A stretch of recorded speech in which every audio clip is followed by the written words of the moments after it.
ఓం నమో శ్రీ లక్ష్మీ వెంకటేశ్వరాయ శ్రీ మహాగణాధిపతియే నమః. సర్వమంగళ మాంగళ్యే శివే సర్వార్థ సాధికే శరణ్యే త్ర్యంబకే దేవి నారాయణి నమోస్తుతే. మహాకాళీ మహాలక్ష్మీ మహాసరస్వతీ దేవ్యై నమః.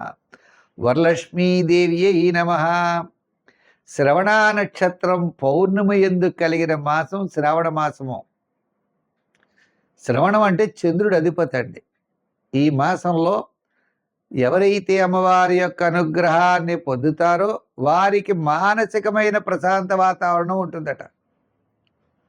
ఈ శ్రావణ మాసంలో మనం 16 నుండి 22వ తేదీ వరకు ఉన్నటువంటి గ్రహాల యొక్క పరిస్థితిని అనుసరించి మనం రాశి ఫలాలు తెలుసుకుందాం. మరి ఈ 16వ తారీఖు ఆదివారం నాగ చతుర్థి అయింది. ఆవేళ నాగేంద్రుడిని కొలవాలి అట. నాగ చతుర్థి. సంతానం లేనివారు, ఆర్థిక ఇబ్బందులు పడేవారు, రుణబాధలు పడేవారు ఆ స్వామిని కొలవాలి అన్నారు. సుబ్రహ్మణ్య స్వామిని. నాగ చతుర్థి అనేది షణ్ణాం మాతృణాం అపత్యం పుమాన్ షాణ్మాతుర. 6 తల్లుల చేత పెంచబడ్డాట స్వామి. అంచేత నాగేంద్రుడిని, నాగేంద్రుడు అంటే ఎవరనుకున్నారు? విష్ణుమూర్తి యొక్క ఆయన ఆదిశేషువు. ఆయన పడక ఆదిశేషువు మీద నిద్రించేటువంటి స్వామి విష్ణుమూర్తి.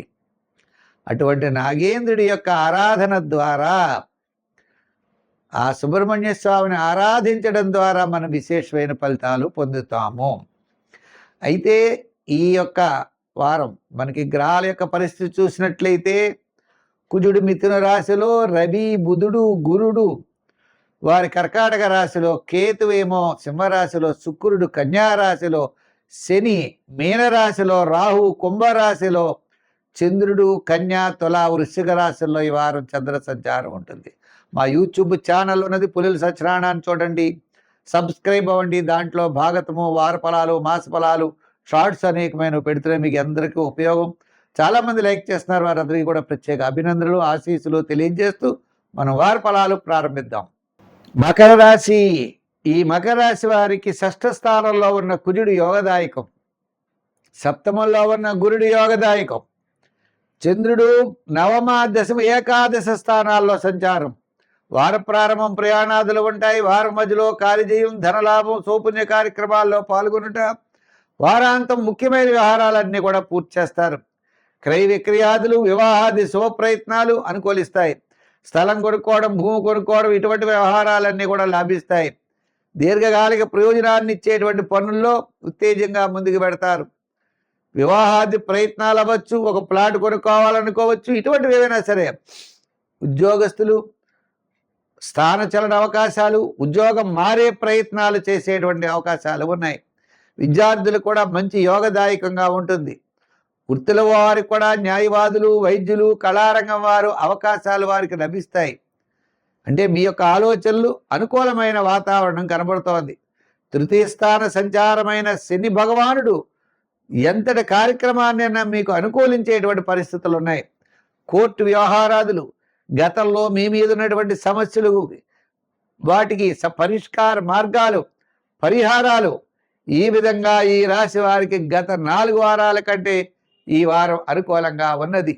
సంఖ్యల్లో 8, రంగుల్లో లైట్ బ్లూ కలర్ ధరించండి. ఆరాధన దగ్గరకు వచ్చేటప్పటికి సూర్య భగవానుడిని ఆరాధించండి. ప్రతిరోజు ఓం భాస్కరాయ నమః అనే సూర్య మంత్రాన్ని పఠించండి. గోధుమ పిండి చిన్న చిన్న ఉండలు చేసి ప్రవహించే నదిలో వెయ్యండి. ఆదివారం నియమం పెట్టుకోండి. ఆదివారం మధుమాంసాదులకు దూరంగా ఉండండి.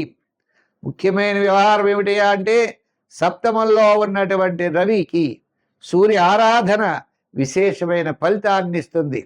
2వ రాహు, కోపము, ఇరిటేషను తగ్గించుకోండి. అమ్మవారిని ఆరాధించండి. అవకాశాన్ని బట్టి దుర్గా స్తోత్రాన్ని రోజు చదవండి. విశేషమైన లాభాలు మీకు పొందగలరు. కళారంగ వారికి, న్యాయవాదులకి, వైద్యులకి అందరికీ కూడా 10 రూపాయలు వస్తే 10 రూపాయలు సరిపడి ఖర్చు మాత్రం తప్పనిసరిగా కనపడుతూ ఉంటుంది. ఈ వారం కాస్త వృత్తుల వారికి కూడా అనుకూలంగా ఉంది. న్యాయవాదులు అవ్వచ్చు, వైద్యులు అవ్వచ్చు, కళారంగం వారు అవ్వచ్చు, వీరందరికీ. ఇంకా ముఖ్యమైన విషయం ఏంటి అంటే మరి గృహోపకరణాలు, రియల్ ఎస్టేటు, షేర్స్, ఐటీ రంగం, రియల్ ఎస్టేట్ బిజినెస్లో వారికి కాస్త అనుకూలమైనటువంటి వాతావరణం కనబడుతోంది. ఏదైనా మీకు వారంలో బుధవారం నుండి శనివారం వరకు అనుకూలమైనటువంటి కాలం. అయితే దీంట్లో ఆర్థికపరమైన డెవలప్మెంట్స్ మనం ఆలోచించినట్లయితే జాగ్రత్తలు తీసుకుని ₹10 వెనక్కి వేసుకునేటువంటి పద్ధతిలో ఉండాలి. ఏదో కొత్తది చేద్దాం, కొత్త ఆలోచనలతో ముందుకు పెడదామని లేనిపోని పెట్టుబడులు పెట్టి ఆర్థిక ఇబ్బందులు ఎదుర్కోకండి. అంచేత అనవసరమైన వ్యవహారాలకి దూరంగా ఉండండి. ఇక సంఖ్యల్లో 5, 6 మీకు బాగా నప్పుతాయి. రంగుల్లో కూడా తెలుపు రంగు, లైట్ బ్లూ కలర్స్ కూడా చాలా బాగుంటాయి. ఆరాధన దగ్గరికి వచ్చేటప్పటికి గురువారం ఆరాధన మంచిది. గురుగ్రహ బలం కోసం శివారాధన చేయండి. సోమవారం శివాలయానికి వెళ్ళండి, శివ దర్శనం చేయండి, బియ్యం దానం ఇవ్వండి. బియ్యం దానం ఇచ్చినట్లయితే కొంత అనుకూలమైన వాతావరణం ఉంటుంది.